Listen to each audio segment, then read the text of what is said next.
perkenalkan, nama saya Andita Ramadhani dari kelas 9A akan menjelaskan tentang tax recon. Nah, di video ini ada penjelasan tentang pengertian tax recon, tujuan dan fungsi tax recon, jenis-jenis tax recon, struktur tax recon, ciri kebahasaan tax recon, dan yang terakhir ada salah satu contoh tax recon. Tonton sampai habis ya. Nah, jadi apa sih tax recon itu?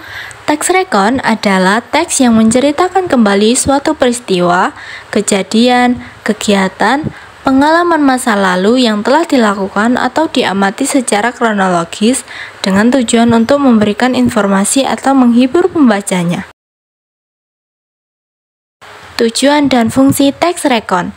Tax recon atau teks cerita ulang memiliki fungsi dan tujuan, yaitu memberikan informasi kepada pembaca, menghibur pembaca, memberikan gambaran kepada pembaca tentang apa yang terjadi dan kapan. Selain itu, penulisan tax recon memiliki tujuan agar pembaca tidak mengalami kejadian serupa dan dapat memetik pembelajaran dari teks yang disampaikan. Jenis-jenis tax recon. 1.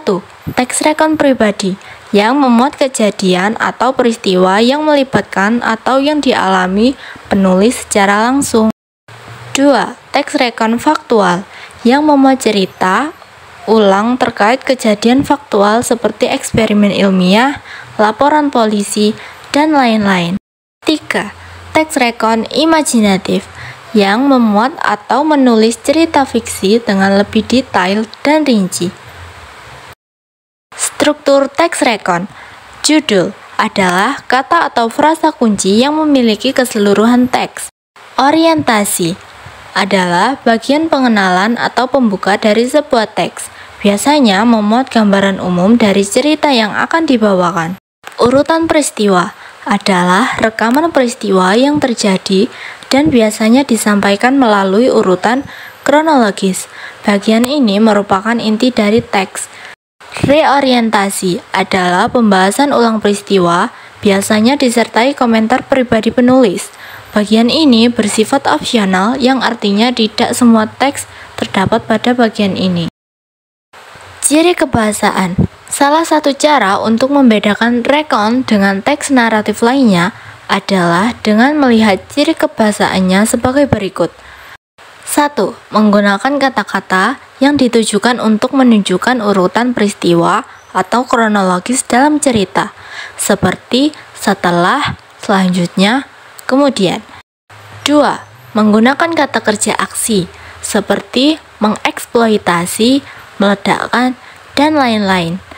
3. Menggunakan kata yang menunjukkan kata tempat dan waktu, seperti Kota Bandung pada tanggal 24 Maret 1946. 4. Menggunakan kata kerja yang menunjukkan siapa atau partisipan, aku, kami, mereka, dia, dan lain-lain. Apa, kapan, di mana, bagaimana, seperti nama orang, ia, kita, menyenangkan, dan lain-lain. 5. Menggunakan kata sifat seperti saksama, kacau, dan lain-lain. Nah, berikut adalah contoh tax recon beserta strukturnya. Terserempet. Hari keempat Lebaran, saya dan teman-teman pergi ke Waduk Wadas Lintang. Waduk Wadas Lintang berada di perbatasan Kebumen, Wonosobo. Saya pergi bersama teman-teman saya, Alivia, Zamzam, serta Syarif. Ketika saya pulang kerja, teman-teman sudah menunggu saya. Mereka lalu mengajak saya keluar. Awalnya kami tidak merencanakan untuk pergi ke waduk. Baru ketika di perjalanan kami memutuskan untuk pergi ke sana karena udara di sana sangat segar. Pemandangannya pun sangat indah. Kami juga berencana untuk mengunjungi teman kami yang rumahnya tidak jauh di sana. Dalam perjalanan ada peristiwa yang tak terduga. Saat itu jalanan macet karena arus balik Lebaran. Banyak mobil yang tidak dapat melaju. Di sisi lain, para pengendara motor saling menyusup deretan mobil tersebut. Teman saya salah satunya. Walaupun sudah berulang kali saya peringatkan untuk berhati-hati, Zamzam tetap melaju dengan kecepatan tinggi.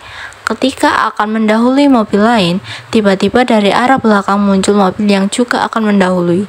Akibatnya, teman saya terserempet bagian depan mobil tersebut dan terjatuh. Beruntung kami tidak terluka. Kami melanjutkan perjalanan dengan pelan-pelan. Sesampainya di sana, kami terlebih dahulu pergi ke rumah teman kami. Kemudian, kami pergi ke waduk bersama-sama. Pemandangan di sana sangat indah. Ribuan kilometer perairan terhampar. Sungguh segar udara di sana. Contoh tadi termasuk teks rekon pribadi karena menceritakan pengalaman si penulis. Nah, itu saja informasi yang dapat saya sampaikan. Terima kasih.